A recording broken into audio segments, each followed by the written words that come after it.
Do you need to replace the heatsink on your Dell Precision 5680?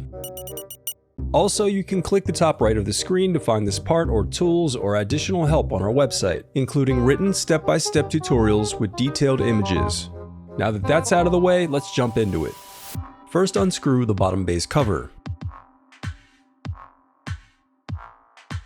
Then use a plastic scribe to pry apart and remove the bottom base cover. To prevent static discharge, I recommend disconnecting your battery before moving any further. Now unscrew and remove the heatsink.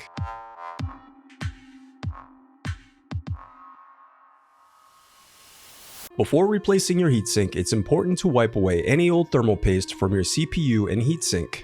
Note, for maximum cooling of the processor, do not touch the heat transfer areas on the heatsink and CPU. The oils on your skin can reduce the heat transfer capability of the thermal paste. Then apply a small amount of thermal paste to the CPU before replacing your heatsink. The reassembly of your laptop is as simple as following your steps in reverse.